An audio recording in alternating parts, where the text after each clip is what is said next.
Hello, everyone, and welcome to today's webinar presentation. This presentation is titled Critical Thinking Skills for Inspectors, and our presenter is Ken Peterson. This webinar was scheduled due to the fact that last time we had technical difficulties, so I do want to take a minute to thank Ken and MasterControl for being able to reschedule this event for us. On a small note, I just want to wish everybody best wishes and well wishes with all this tough times that we're going through. We are blessed that at this moment we are able to meet virtually and enjoy this webinar, and we just want to send best wishes to everyone and hope that everyone stays healthy and we get through this tough time. With that being said, I just want to say that this is an interactive webinar, so you are able to participate in the discussion. For that, please use the chat. Ideally, we want to save the questions for the end of the presentation, so that way we have time to have an open discussion about them. But if you have any thoughts at the moment and you want to enter it in the chat, go ahead. I am moderating the chat, and I'll be able to gather that information after, and we'll be able to have a discussion. With that being said, I would like to pass on the presentation to Ken Peterson. Okay, thank you, Jair. It's great to be with you. I'm glad that we were able to make this happen the second time, and certainly want to thank once again ASQ, those who have made this possible, as well as MasterControl for all of their efforts, and the Pathwise Corporation for some of the content that will be shared here today. So with that, I understand that we've got people from different walks of life. We inspect different kinds of industries, but we all have some things that are similar in that we apply our critical thinking so that we can do our jobs well. And to kick us off today, a little bit about our focus. Our focus really is going to be on getting results.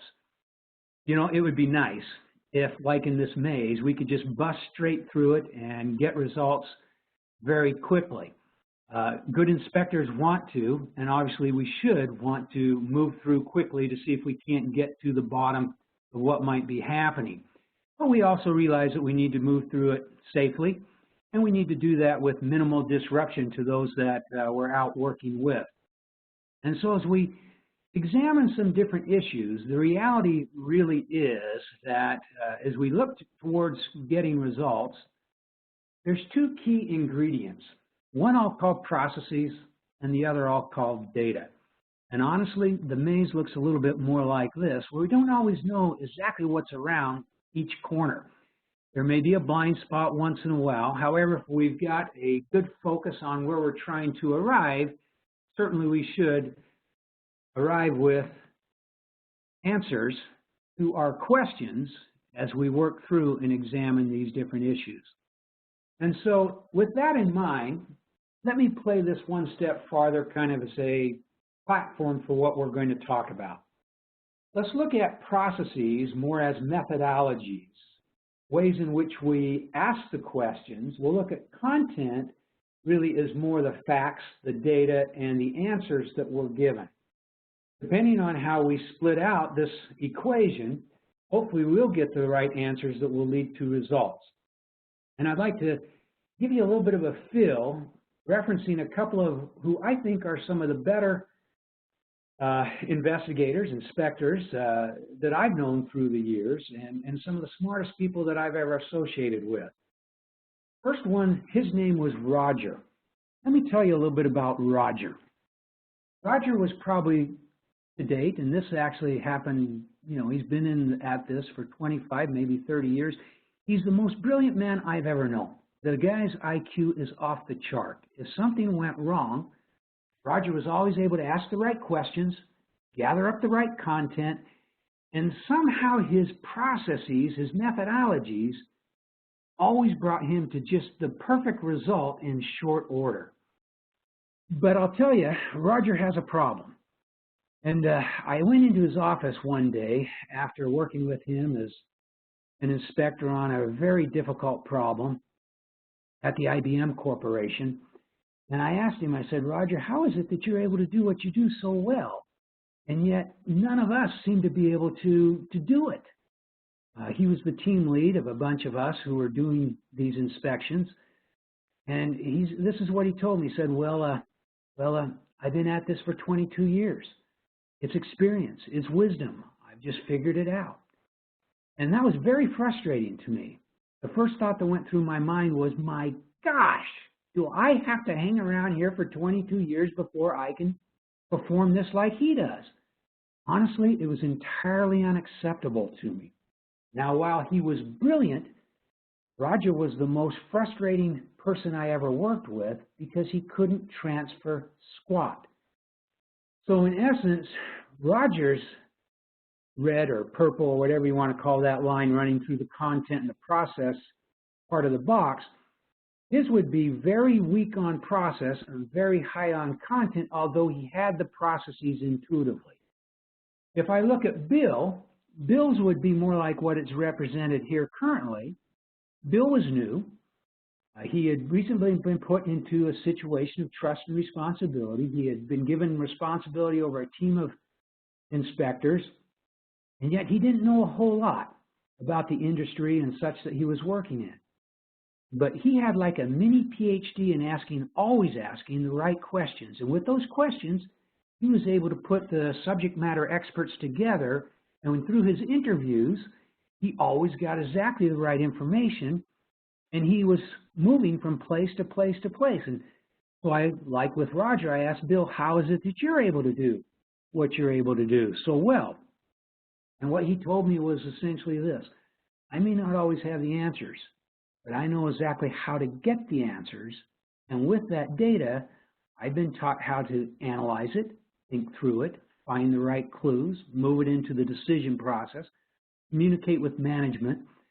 And so what he had was a little bit different way of going about getting the results, because his process side of the equation was much stronger than the content side. Now, why is that important? Both got the job done, but why is it important? What we had with Roger was nobody could work with him. He couldn't transfer any of the skills. But with Bill, what happened was, in very short order, a common language, a common methodology. You could talk back and forth. We knew where he'd be coming from. And so we ended up with better processes, and with the technology changing almost daily, new people being brought into the job, having to work with different managers because they just got put into this position. He was always able to use those process skills and not rely just upon his expertise. So, as we look at some of these key processes that Bill showed me some years ago, we're going to focus on 3 of them. We're going to look at critical thinking around problem solving, decision making, and planning. Now, as far as these process thinking skills go, I want you to think about problem solving more as the past. Something's gone wrong. You need to get in, root it out, figure out what's happening, find the cause. And so we're looking more about the past in terms of its orientation. If we think about the present, we'll be talking more about decision making. So what alternatives are available to us? What's the solution going to be? How do we pick the right solution? How do we communicate with others that we may have to sell that solution to or work with them on that solution? The future then would be really more of the implementation. How do we get things done through good planning, good project management? How do we make sure that things go off without a hitch as it relates to those results that we want to deploy or implement? Some of the benefits for having spent about 45 minutes with each other today could be the enhancement of your thinking quality, how to critically analyze and move things forward, how to improve the communication, because our process skills is what we're going to focus on. We'll be a little bit more proactive. We'll try to use our facts and data more effectively, but essentially what we're going to do is increase the speed and the effectiveness that we can get to the results without disruptive risks and without deploying something that would put us in jeopardy as it relates to quality or safety, efficacy, depending on the kind of situation we're working. So to start this off, let's look at the past. Let's see if we can't look at the way we think critically around problem solving, which is something that each of us do depending on the situation that we're called to resolve. And to share this with you, I want to kind of just give you a little bit of a feel for something I'm going to call the lights out activity. Now I'm going to pause for a moment here in just a few minutes, and I'm going to ask you to think about how you might solve this problem. There won't be a right or a wrong answer, but I want to give you a chance to actually process this just a little bit. So let me set the situation up. Let's say that you go home late. You've worked long hours, you're standing at your entry, you go to hit the light switch. And friends, the lights don't come on. And you're standing there scratching your head thinking, what's going on here? Why aren't my lights working? They worked fine yesterday. What might be some explanations as to why the lights are not coming on? Take it just a second or two and think about how you would respond to such a situation.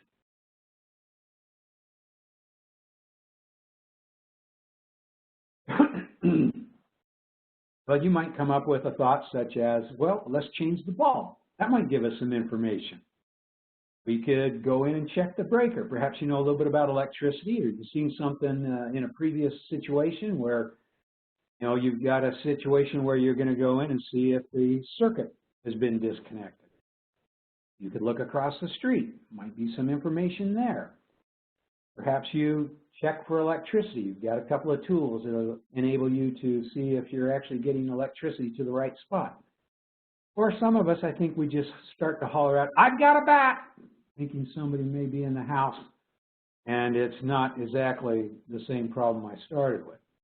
All of these are legitimate responses. All of them are okay. But to get a better feel for comparing different responses, or the way that we can think when we're inspecting or investigating a problem, I want to kind of give you a sense of the three primary thinking camps. Let's take that first example. It's an example of trial and error. If we change the light bulb, there's some positives, we'll call those pros. There's some negatives, we'll call those cons, that would be associated with such a response. One of the positives of changing the light bulb might be that you find some results quickly. It could be that it leads you to a good result with very little effort. And so there are some positives there. Some of the negatives would be if you don't hit pay dirt quickly, you would be seen to be more reactive to those that are working with you or to your management team. You could very definitely add variability to the problem by exacerbating it and making it more complicated than it needs to be. And that can be risky. Some of the simple problems, however, are suited for trial and error. If it's something we've seen before, it's not difficult. There's nothing wrong with trying something out as long as we do it in a controlled fashion. As far as maybe the expert or the experiential approach, in our simple little example, we could look at going to the panel and opening it up. First, I would hope that you know where it is, in what room, and what wall. You're looking for something when you open that panel door. You're looking for a correlation. Maybe there's a labeling that says entry, and you're trying to find that with how the contractor labeled it. Or you're looking for a tripped breaker there. So you're using that expertise to try and figure out what's going on in this particular moment. That's what we do when we bring subject matter experts together.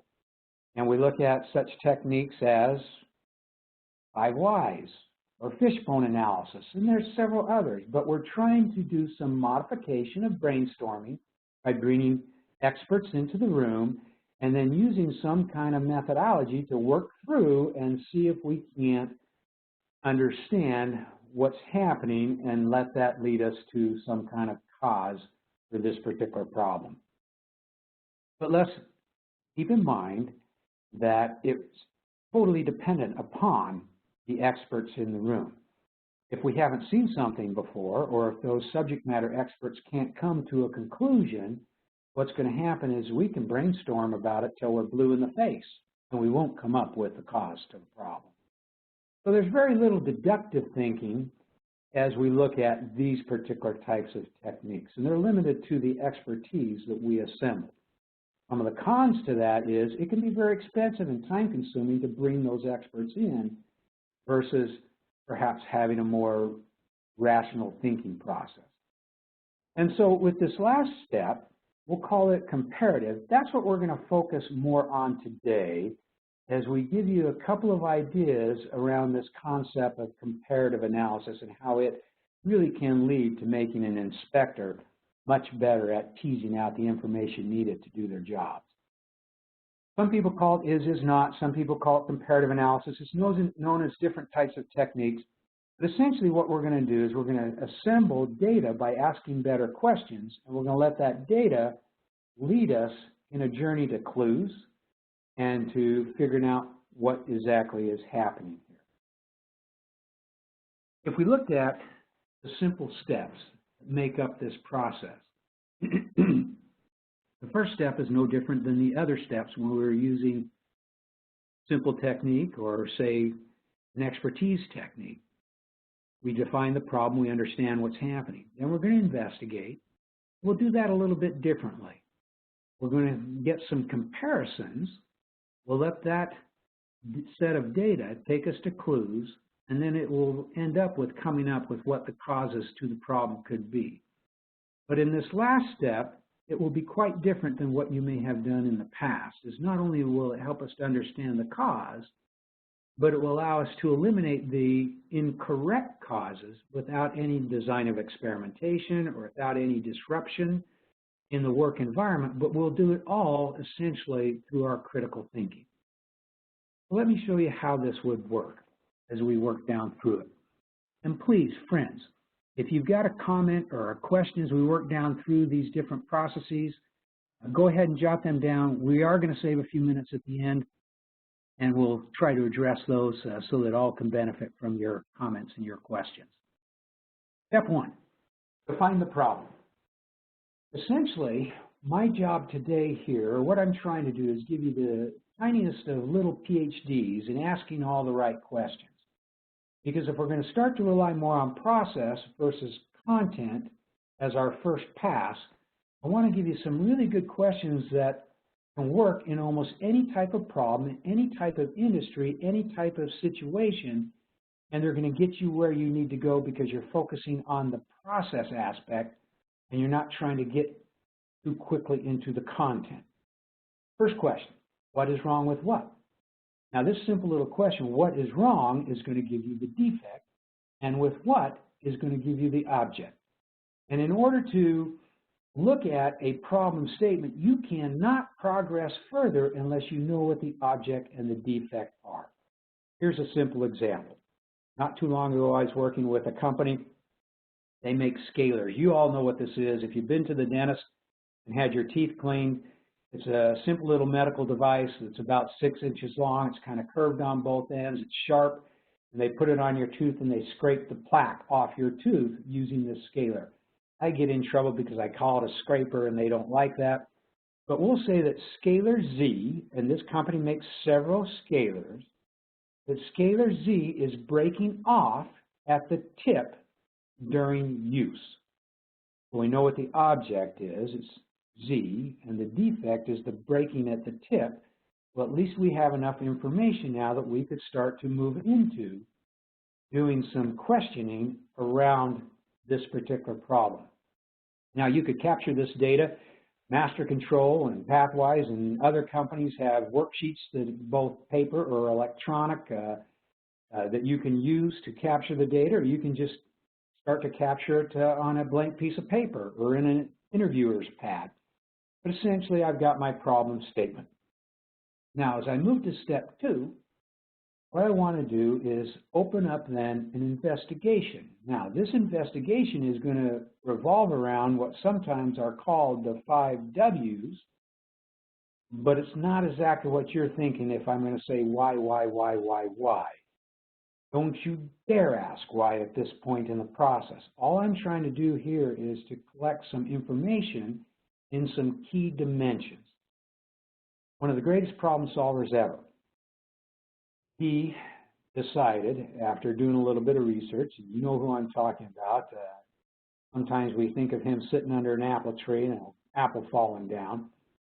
But what you had was Newton and him developing the first problem-solving process. He looked at these W's, what, where, when, wait, and there's a 5th one, I don't have it here, which is who. And certainly you can ask that. Be a little careful when you start probing who, as you don't want to get into a blame game. But essentially what we want to know is what is going wrong? Where is it going wrong? When is it happening? Weight doesn't stand for how many pounds I weigh. How big of a problem is it? What are the consequences? What are the impacts? Who saw it would be what you'd be looking at in that fifth W, or that dimension.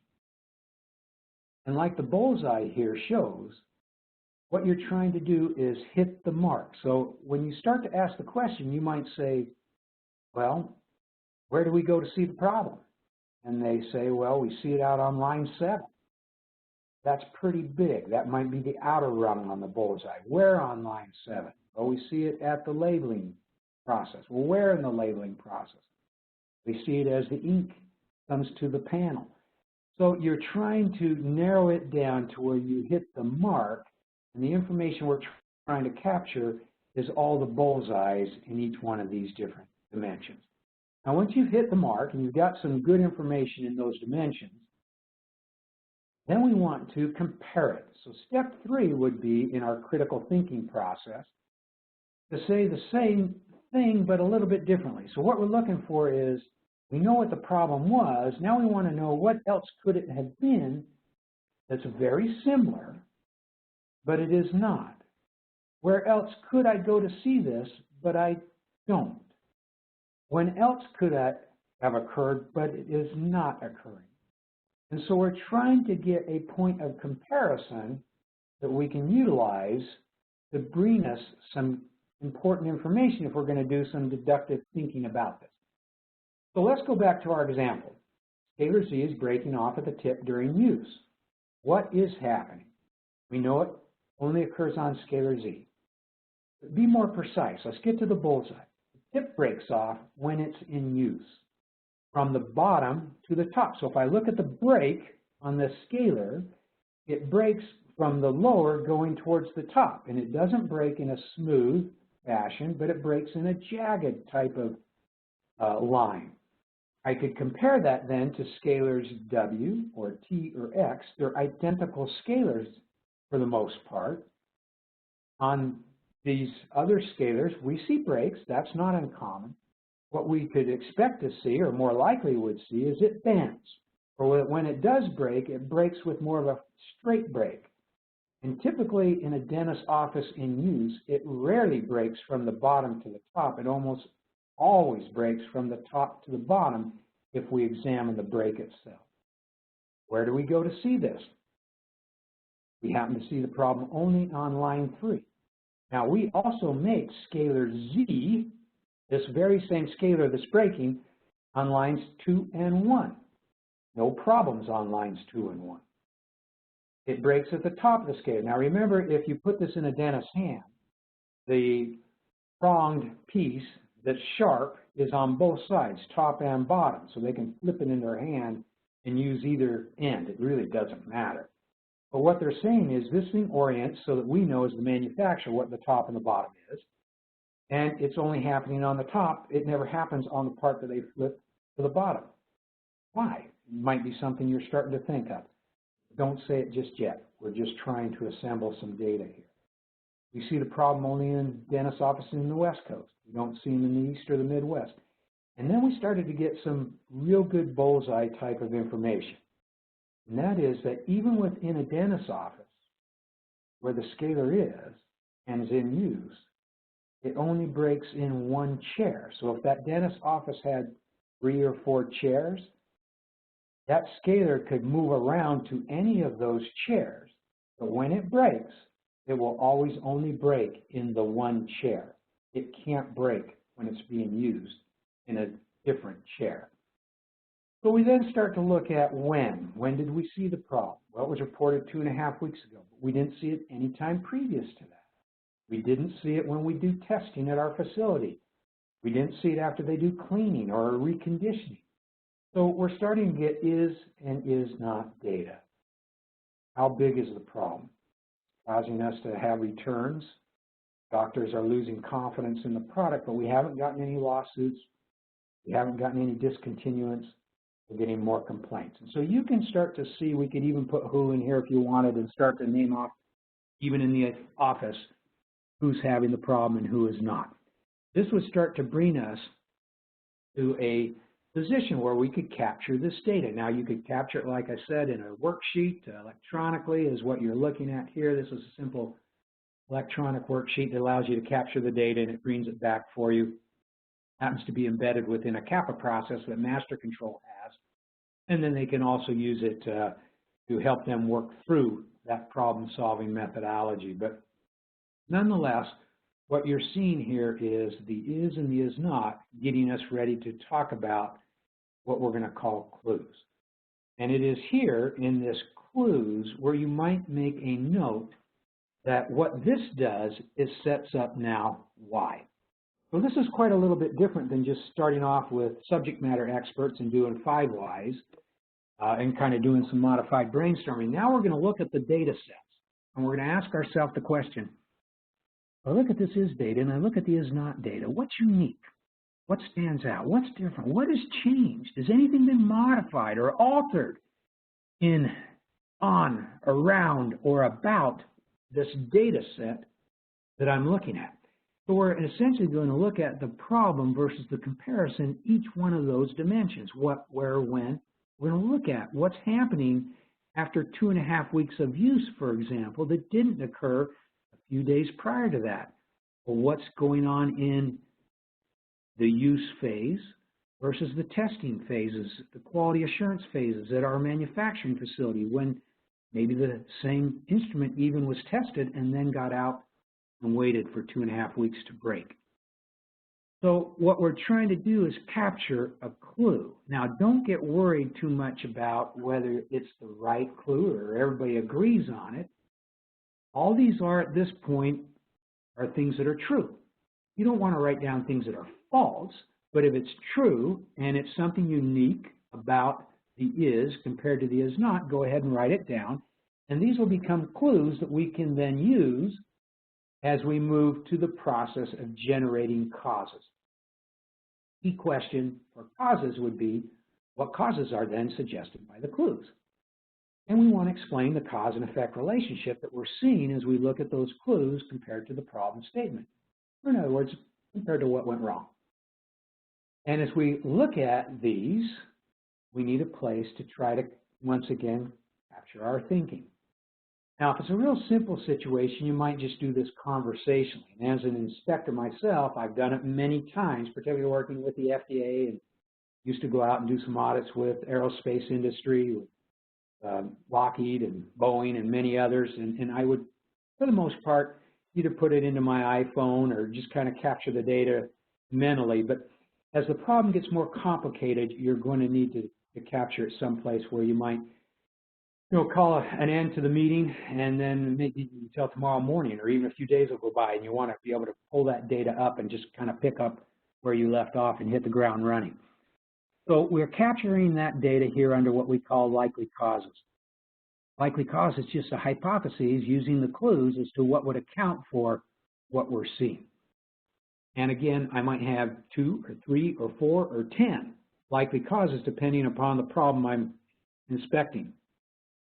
The key thing is once I've got those causes, I can do something that no other process allows me to do, and that is what we'll call test. Now, folks, by testing, what I'm talking about here is a destructive test, and that's why I kind of put the picture of Rambo up there. You might remember Rambo. He was kind of one that I watched from time to time in my past, and most people say they've never seen it, but admit it. Most people know who Rambo is.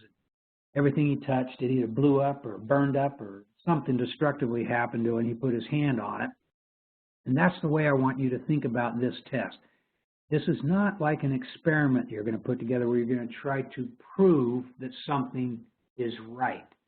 You are going to try your very best to destroy that likely cause. And if despite your very best efforts to destroy it, you cannot, then maybe you're on to something. Let me show you a little bit more what I'm talking about. So let's go back to our scalar issue. And let's say that one of the likely causes is that when the doctors, the dentists, when the dentists sterilize these instruments periodically out in the field, they send them through a very intense sterilization, heat type of process that has chemicals associated with it. And so they think that this is degrading the metal and it's making it brittle or something, and it causes the thing to break. So what we would do is we would go back to our data that we assembled in our dimensions, what, where, when, our is and is not data, and we would say, if that's the cause to the problem, would it then account for why it happens only in the West Coast and never in the Midwest or the East Coast? Do they do the test differently out there, for example, than in the West? And there's no way that it could explain that. If it was the cause, you'd see it in those locations too. But you'd push it harder. You would say, if that's the cause, would it explain why it can only happen in one chair in a dentist's office and not the other 3 chairs in the same office? No, it can't. That won't explain that. And so we would note these exceptions as we think of Rambo and trying to destroy the cause. Now, when you get a couple of strikes, slices, or whatever you want to think of it as, what it's telling you is that is not going to be the cause, because you assembled true data. You didn't put false assumptions or brainstorming thoughts in there. You assembled real facts. This is fact-based thinking. So it's telling you that can't be it. But as you work through that, you might also come up with new data. For example, in this particular situation, this true story, as we started to look into the testing, one of the engineers that I was working with, he said, you know, I'm finding this out. I made a phone call, and we've got another piece of data that I'm trying to verify right now. And that is that the chair that this occurs in is always a left-handed dentist. I said, I don't know about that. He says, I'm calling some of the other office. And after a few calls, he got back to us and said, interestingly enough, we now have a new piece of data, and that is that this will only happen with lefties. Well, we immediately wanted to say then, to check it, so you're telling me it can never happen with righties. So I could have an is not piece of data that says it could happen with a right-handed dentist, but it does not. And we all agreed that that was a fact. That is the way it was. Now, that became harder for us to test our future hypotheses against, because we had to explain why whatever we came up with as a likely cause could only occur with a lefty and never with a righty. And so as we continue to work our way through the critical thinking process, we make notes. Eventually, one of these causes is going to look a lot better than the others. It will explain the facts the best. And that's what you're hoping for in terms of your best root cause. Well, moving along.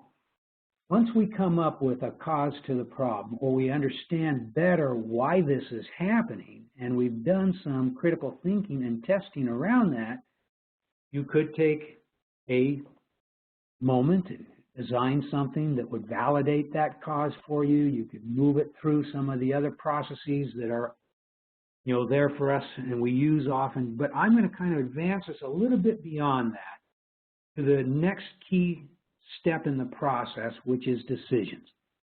So as we look at decisions, and we look at coming up with an outcome or a result that will solve this particular issue, we want to focus once again on data and process.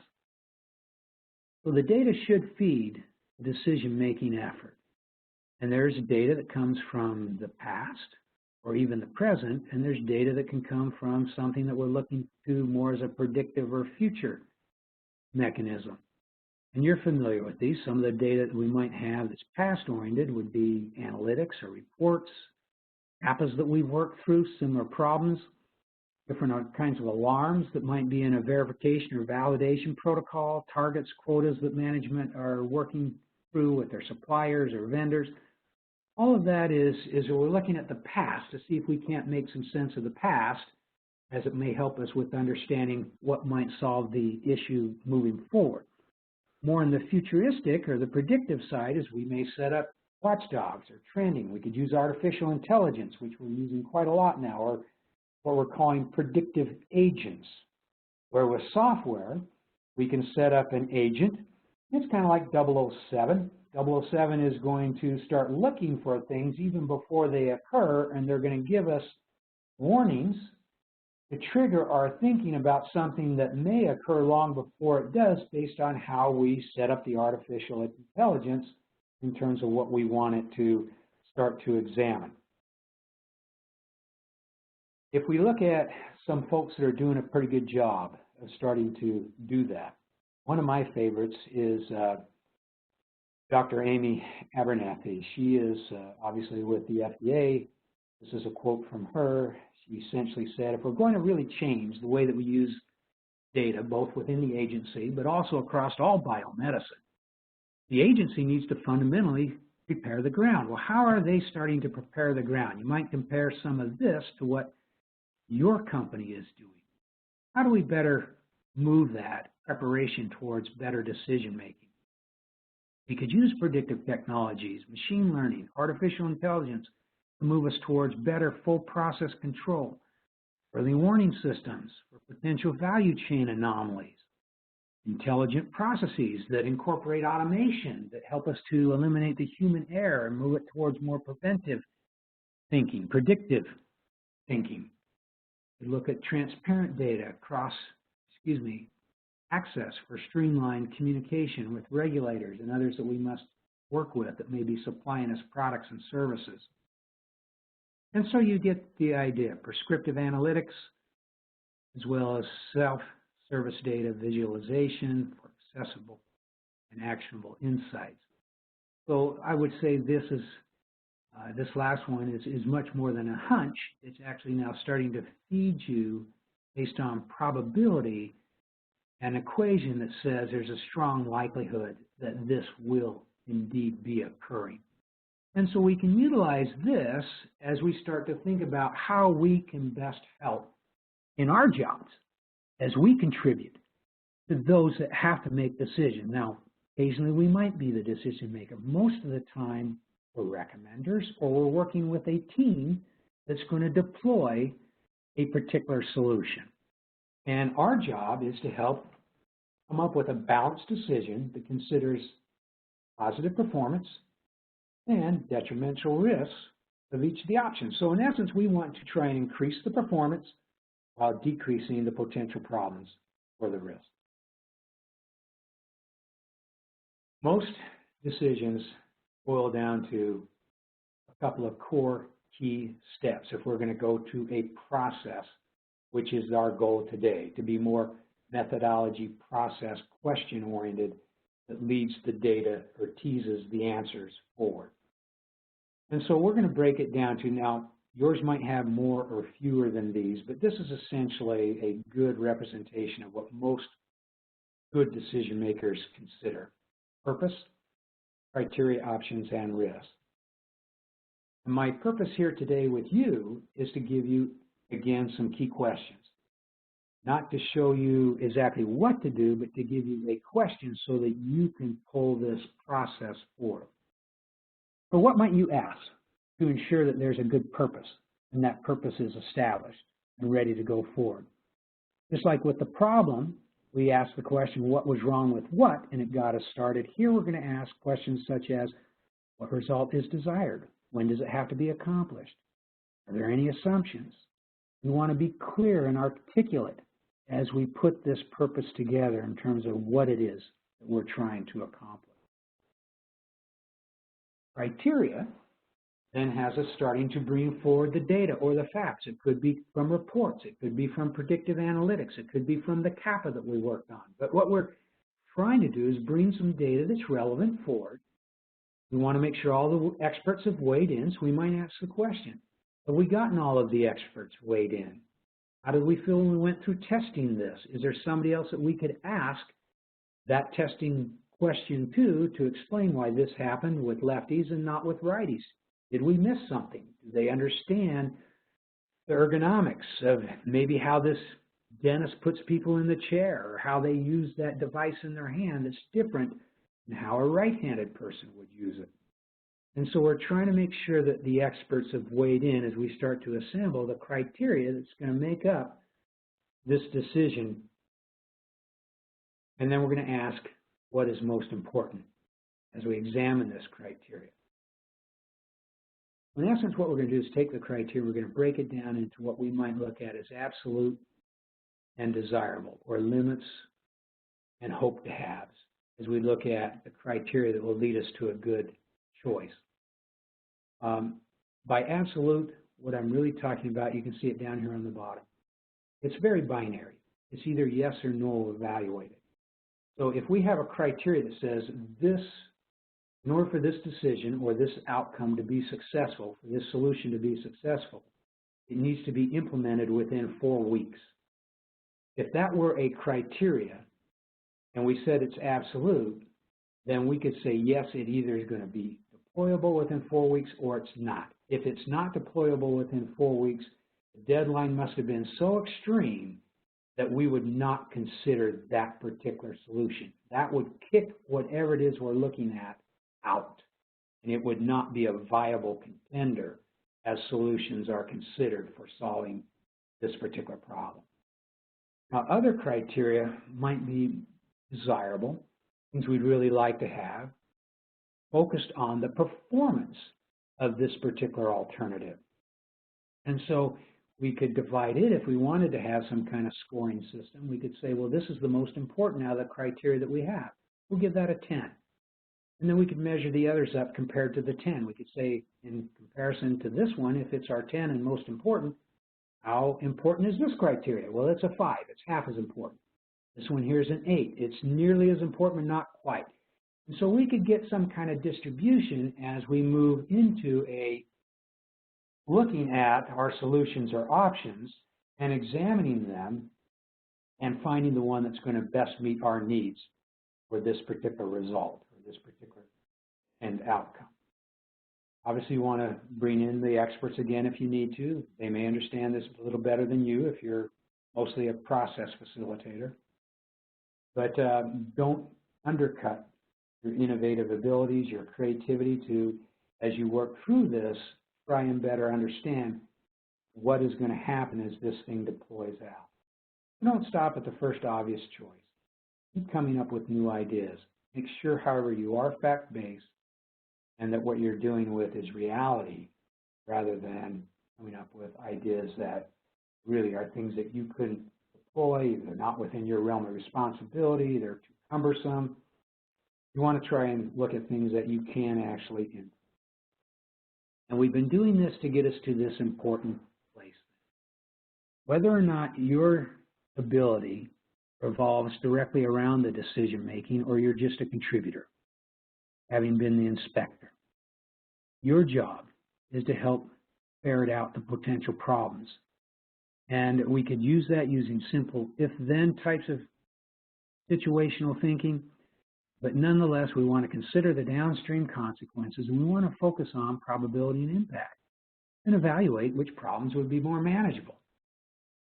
So if we think about that in terms of probability and impact, or P&I, we might have a couple of options. This particular solution, we'll call it solution A. We'll have another one, we'll call it solution B. And let's just say that we did a little critical thinking on them, and we said that they both have a problem. And as we examine the potential problem, and I say potential because it has not occurred yet, we haven't deployed this particular solution, but we're looking at it. And we say the probability of it occurring is a 10. By 10, I'm saying it's 100% certain it's going to occur. And when it does occur, what is the consequence? What is the impact? Well, it's a 1. It's not that big of a deal. To me, a 1, friends, is almost a ho-hum, who cares, big deal kind of. However, the next one, solution B, it only has a 10% chance of occurring, and when it does, you are dead. You're destroyed, the impact is catastrophic, you're done. And the reason I share this with you is obviously one of them is more difficult to manage than the other. You should be looking at the one that has the lower probability and something of an impact of 10, destruction attached to it, versus it's going to happen, and when it does, who cares? You see the difference? Let's take another one, a little bit more difficult. Option C and D. 70% chance, but when it does, it's still under 5. The impact is not catastrophic, it's significant, but it's If I did green, yellow, red, it would be in the caution zone, the yellow zone. If I had option D, there's a 40% chance, but when it occurs, it's in the red zone. I'm going to have some significant containment activity associated with this if it occurs. Are you kind of getting the feel for which ones we want to make sure are being assessed? So we're looking for items that have higher impact associated with them, typically 5 or higher if we're using this type of a scale. Well, is there a risk then that you couldn't accept? What would it look like? Could not do this. This would be suicide. I'm 100% certain it's going to happen. When it does, you are destroyed. So our job is to help those see some of that which they may not have seen because they didn't do the inspection. They weren't out there living through the issue or the problem. So it's our job to bring that forward in terms of the decision-making process. Okay, we've got a few minutes left. We're doing great. I want to give you an example. Sometimes I think an example can help us better understand how we fit within this. So if we think about a bottling line, and what you've got is a bottling line. They make a product similar to like a Pedialyte product. Here are some process steps that can kind of calibrate us and help us think through this a little bit. Let's say as this product goes through the process, there's a washing station. After it's washed, it's diverted, it's sterilized, it's filled, it's capped, a label is put on this, it's taken off into the package, stored into the warehouse, and then it's eventually shipped based on customer demand. And so if we look at this, and we had a typical problem that we may have been called in to inspect, let's say that the problem was inside the bottle, it became contaminated. And so we did an investigation, and we found through that investigation that there were some things that were very unique to this. One is that when the problem occurs, line speed was, or throughput, it was always increased significantly. And we know how much it was increased.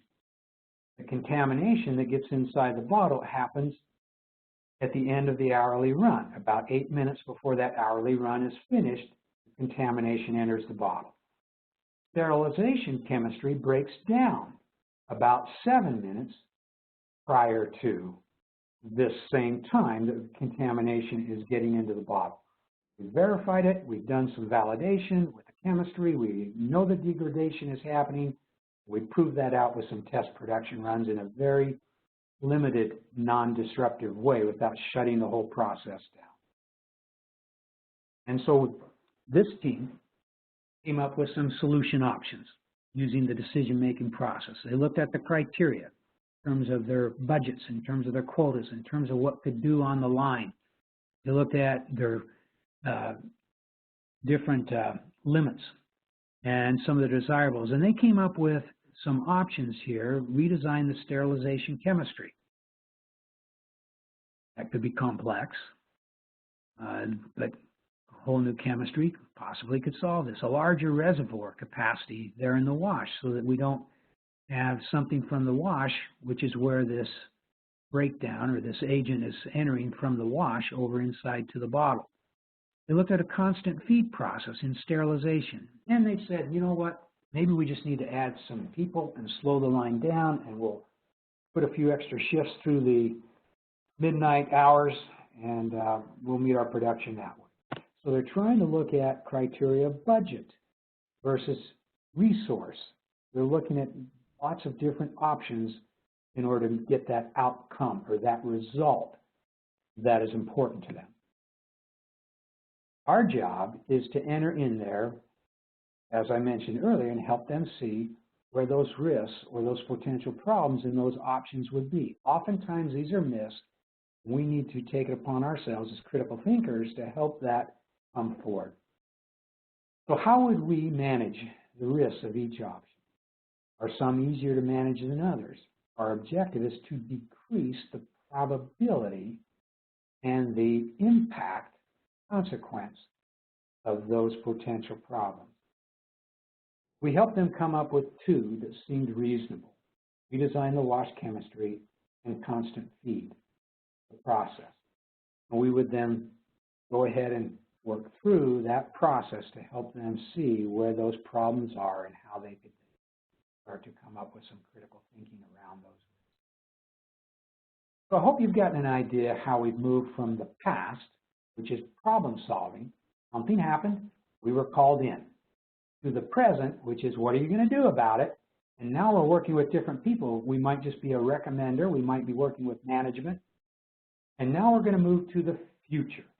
The focus is going to be on the future. But what are the critical thinking that goes on around planning, project management, future-oriented deployment and implementation thinking? No matter who's doing the planning, all good plans are consist of at least these things here. Whether you're doing it on paper, whether you're doing it in a project, whether you're doing it electronically, they're going to have these elements. What's the objective? And you'll see the W's coming back. What is it you need to accomplish? By when do you need to have it done? Where are you going to do it? Who needs to be responsible? What are the tasks? What are the dates they're going to be assigned to those tasks? There need to be routes that these go through for approval and sign-offs. But you're going to have different elements that make up this base plan. Our job then is to help management see where are the high impact areas. Well, where are they going to come from? Obviously, they're going to come from the solution we've tried to deploy. Some of those tasks hopefully will integrate or connect to some of those risk areas that we were looking at. And so we want to not only focus on safety and quality and budget, and but there are several different kinds of impact areas as you work with your management team. It can help you to look not only at the potential problems, but also they could even help you look at innovation gains too, as you figure out how to solve those problems and deploy that maybe into other areas of the business. But we're going to look at now the causes of these problems a little bit differently than we were working in the past, because they really haven't occurred yet. We're looking at more predictability, bringing in some of those other data mechanisms that can give us some predictability through artificial intelligence or through predictive agents, helping us to set up what some of those cause linkages and predictability under different variables could be. And then we'll look at prevention, containment, and innovation. So if I had a simple chart, it might look something like this. I have tasks, owners, due dates, start and completion dates, dependencies. What I've tried to do here for our thinking is to, out of all of those tasks, and then maybe there's a myriad of them, there is likely to be a couple of them that are critical. How will I know if they're critical? I could take them over into what we talked about in decision-making, look at what is the risk of that critical area? What's likely to occur, or what's the potential problem of deploying that particular task? And if the P and S, or the probability and the severity, similar to the P and the I, but if the probability and the severity come up over 6 and over 6 on both sides, then it's something that I ought to look at. And I could look at it in terms of how would I prevent the problem, and if the problem did actually occur, what would my containment be? Now, the reason I'm taking a moment to bring this into our world of thinking is this. If I identify a problem, and I say, here's the likely cause, but even if despite my very best efforts to prevent that problem, it occurs, it's here where I want to have that discussion about what will I do to contain it, how will I mitigate its effects, what will I do to bring the impact down. And as you think about that containment, you want to build that containment right back into your list of tasks. Now, you may assign somebody responsible for it. They may not complete it until something triggers, ding, ding, ding, ding, ding, wake up, this is occurring, and now initiate your containment. But you want to have pre-thought it through, because if you wait and start to do your analysis, once it does occur, it's too late. Time is everything in the containment part of the equation. If you wait even minutes, hours, sometimes several hours, you may have a full-fledged fire. And so you want to get it pre-approved and ready to go long before you have to deploy it, and then put it into your system as something that would deploy based upon an alarm because you've already thought it through. Get people to pre-sign off on it. So that's where you could actually take these sign-offs in a preventive way and have them check that. So you're thinking before, things you could do in a preventive, but also things after, but you really wouldn't deploy them until something triggers. Focus on the high impact things first. Reduce the high probability risks. That's what we've been talking about. And then if you can't reduce the probability, by all means, know what you're going to do to know how you'll handle that if it does indeed occur. If we go back to our example, let's say that one of our steps back here that was critical was a step we called validate flow rates for this new constant feed sterilization system we decided to put in place. What are the potential problems of this constant feed system? We understand what the causes are. What kind of risks are they going to bring forward downstream, right now, with other products, with other lines? We think about that ahead of the time. What could we do to prevent things from happening? And if we need to have containment, how would we trigger that containment if a problem actually does occur that we even tried to prevent and now we're living through? And that trigger says, ding, ding, ding, ding, ding, wake up, Ken Peterson. Your problem, your nightmare is now happening. You should be able to collapse that time so that very little goes by and you immediately get on it without having to go through all the signatures and approvals and all the other kinds of things that just turn it into a full 5-alarm fire. So we go back then and we enhance the plan. Our job is to go back and see that some of these actions are built back into the plan. This is the biggest mess when it comes to planning and project management and why things go awry. It's because people like us are not helping them or insisting upon these actions that we identified through our critical thinking get back into the plan and responsibilities clearly delineated, dates that they're going to do them. In other words, we enhance the plan and make it better because we've done the critical. Well, let's wrap up. Our time is about over here, and I want to save at least a few minutes for questions. Know how to think through your processes. We've talked primarily about 3, solving problems, making better decisions, and deploying plans so that they go off well. Improve your critical thinking skills. We talked about a couple of my friends early on. We talked about Bill, and not to discredit Bill, he was brilliant. Still today, I'm in my 60s, and he is the smartest man I've known. Nobody's passed him up. But he was the most frustrating to work for that I or anybody else ever had that, I'll call it privilege, because he was smart. He was brilliant. But the results that he got were based on his expertise and came primarily from him versus, I think I said Bill earlier, I meant to say Roger. Bill is the person that was more process-driven. He worked much better with new people, and he was able to help them to think critically through it, transferred the skills, and within short order, everybody was doing a much better job because he incorporated process skills and was able to transfer those results to just about everybody that had a chance to associate with him. If I look back on these 2 folks, Roger had a very limited career as a manager. He was promoted. It didn't last. They put him back as a brilliant engineer and technician. Bill, one of the best managers I ever have known. He moved through first level into functional and essentially retired as a vice president. So if we think about manufacturing, we look about thinking and managing, wrapping up on this final. We know that if we're looking at manufacturing, we look at input. We've got a typical product that we are familiar with in our facility. You know, if we're going to build quality, we want to build the quality checks. We want to build the quality systems thinking into the process itself, how it's being manufactured or assembled or fabricated, whether it's being blended or depending on what product we make. We could also build quality into the input. Make sure we get the right materials and they come in per spec. If we're looking at quality, we're inspecting it into the output, it's too late. That is not good use of our time. It's too late. It's out in the field, we've got problems. The same applies with our managing thinking. If we have ideas, we have facts, we have specifications, our processes, our problem solving, our thinking, our decision making, our planning, our analyzing, how we communicate and discuss with those who we're inspecting with. What happens is we build the quality there. If we have better quality thinking skills, we will get better solutions. We'll get better decisions.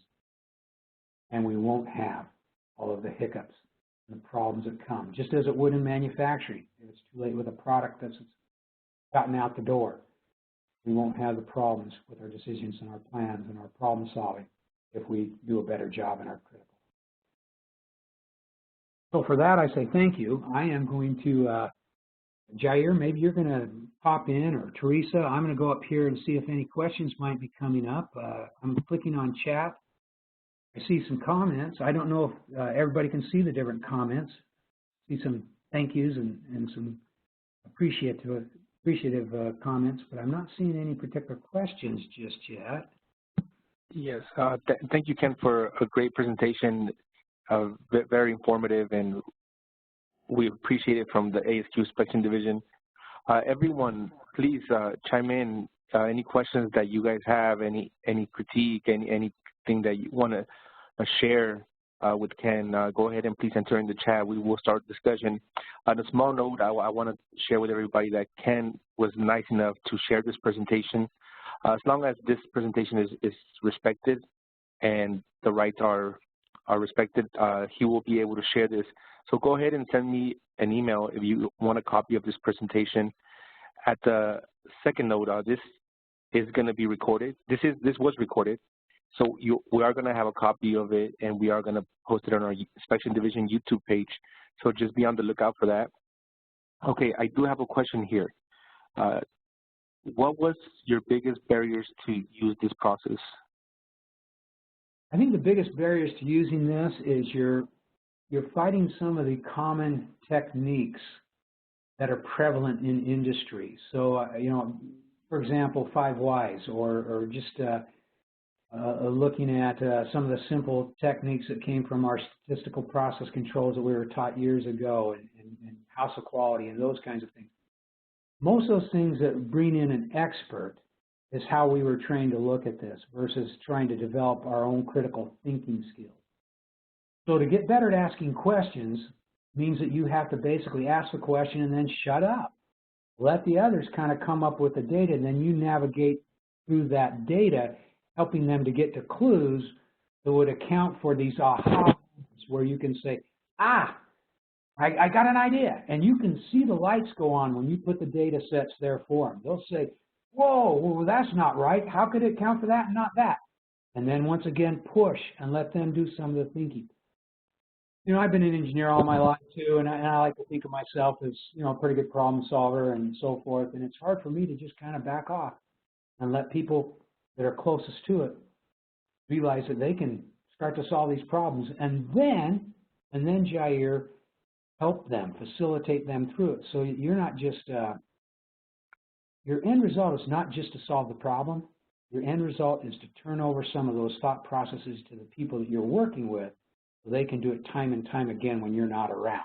That's what I think is one of the hardest challenges.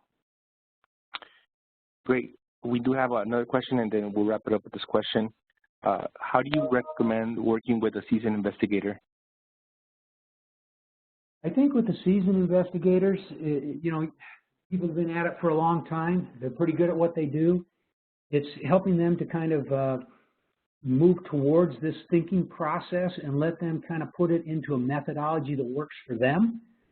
So rather than saying, you got to ask the question this way, or you got to ask the question this way, let them kind of figure out how to make it their own, make it something that works for them, and allow them to take the kinds of investigations or inspections or audits that they do and kind of blend that into what they feel most comfortable with. If you can help them do that, the seasoned investigators will very quickly become what sometimes I call apostles of the process. And once you get somebody that's got religion, you can't turn them back. But you got to be, you know, a little bit more, I don't know, patient with them, because they need to make it their own. Great. We're getting a lot of positive feedback. A lot of people are requesting for the presentation. So once again, I want to let everybody know, thank you for attending.